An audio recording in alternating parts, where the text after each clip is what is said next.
Chega a hora de dormir e você não consegue pegar no sono, porque fica remoendo aquela conversa que teve com um colega de trabalho. Por que eu disse isso? Por que eu falei aquilo? O que ele quis dizer? Quem sofre com transtorno de depressão e está passando por esse tipo de desconforto emocional precisa ter cuidado.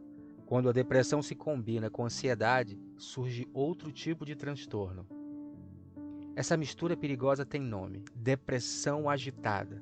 E aí, já tinha ouvido falar? Nesse canal você vai entender como a depressão agitada acontece e que armadilhas emocionais podem levar o transtorno depressivo para esse nível. Olá, esse é o canal Faz Sentido, e se você gosta de entender como os pensamentos podem afetar nossa saúde física e emocional, inscreva-se no nosso canal e ativa também o sininho de notificações para receber nossos vídeos em primeira mão. Vem com a gente!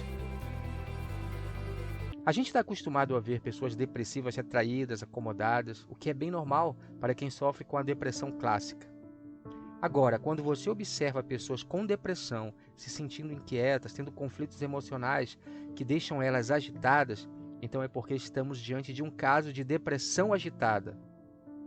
Eu sei que pode parecer estranho. Como assim, uma depressão que deixa a pessoa inquieta e agitada?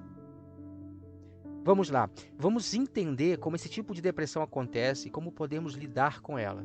Afinal, você sabe que aqui na nossa comunidade a gente sempre tem dicas valiosas sobre desenvolvimento emocional e como superar os transtornos psicológicos. E aí, quer aproveitar para deixar o seu like registrado? Quem tem depressão agitada fala que se sente sozinho, aflito por não estar conseguindo ter prazer na vida. E essa questão de não estar sentindo nada é um ponto muito complicado na depressão, mas quando passa a agonizar e deixar a pessoa inquieta, é porque estamos falando de depressão agitada. Essa agitação interna de insatisfação acaba gerando um ciclo vicioso de tristeza, medo, culpa, que cria um verdadeiro redemoinho de emoções negativas. Uma característica de pessoas que sofrem de depressão agitada é a culpa e a autoperseguição. A pessoa é capaz de ficar remoendo a noite toda uma conversa que teve durante o dia, se sentindo culpada porque eu disse isso, porque eu disse aquilo. Esse diálogo interno na mente de quem sofre de depressão agitada parece que não tem fim. Por causa de todo esse estresse, de autojulgamentos implacáveis, fica ainda mais difícil sair da depressão, principalmente porque esses diálogos internos na mente de pessoas que sofrem com esse tipo de depressão não deixam sequer elas dormirem. Quem passa por esse tipo de transtorno tem muita dificuldade, até para manter uma terapia, porque esses conflitos são tão intensos que essas pessoas duvidam de tudo. Por isso, nem sempre terapias tradicionais, que precisam de mais tempo para dar resultado, são uma boa estratégia para aliviar essas pessoas. A depressão agitada é agitada por causa de tantos sentimentos conflituosos e de baixa autoestima que não deixam a pessoa ver uma luz no fim do túnel. A baixa autoestima é o ponto emocional que mais complica esse tipo de depressão. Numa situação dessas, se sentindo oprimida por sentimentos de culpa e depressão, o mais normal é que a pessoa seja mesmo resistente a terapias, simplesmente porque não acredita que vai conseguir dar uma resposta. Como dá para ver, combinar ansiedade e depressão é um péssimo negócio. Alguns sintomas são comuns na ansiedade e na depressão, por exemplo, distúrbios de sono, choro fácil, apetite desequilibrado para mais ou para menos, libido sexual para mais ou para menos, falta de motivação, dores no corpo, concentração diminuída. Viu como esses sintomas podem se confundir, fazendo a pessoa variar entre depressão e ansiedade? Essas variações de sintomas confundem inclusive os psiquiatras. Até os mais experientes, poucos percebem que se trata de depressão agitada. Você já entendeu que o que torna a depressão agitada asfixiante são os sentimentos resultantes de pensamentos negativos que essas pessoas têm sobre si mesmas e sobre os outros?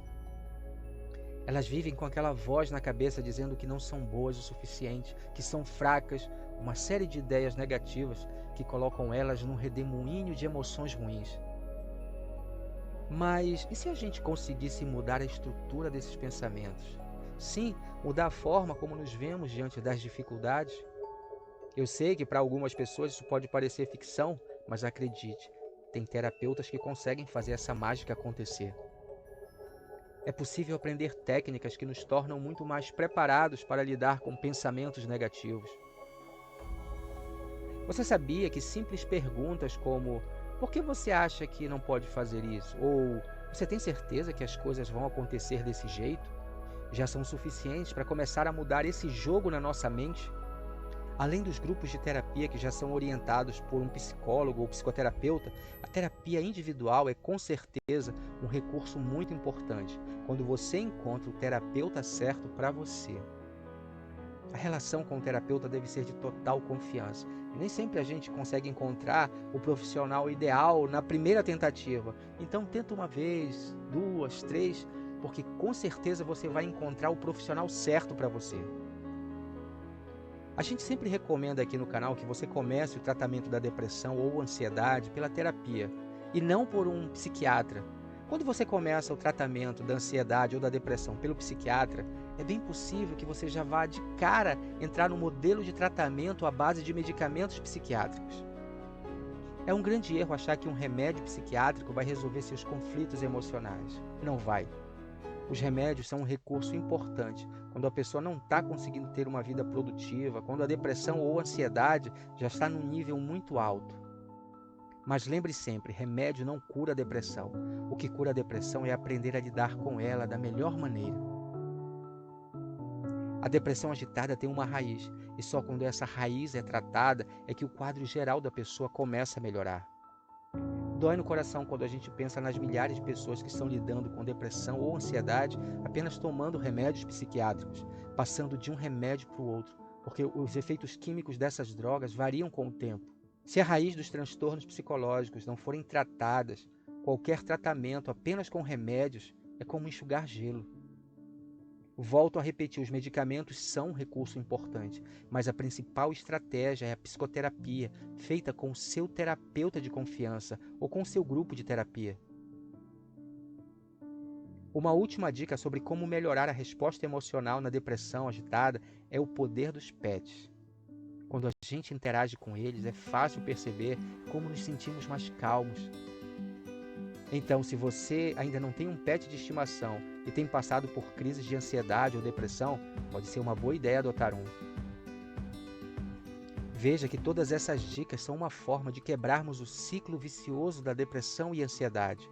A gente tem ensinado aqui na nossa comunidade que ser proativo é o comportamento mais importante para quem enfrenta ansiedade e depressão. Não dá para deixar os sentimentos negativos tomarem conta da mente. É preciso reagir rápido. E aí, faz sentido? Se você acha que essas dicas podem ajudar alguém, eu acho que seria até maldade não compartilhar. Se você gosta desse tipo de conteúdo, entra na nossa comunidade, se inscreva, ativa também o sininho de notificações para você receber o nosso próximo vídeo que está ficando incrível. Até a próxima!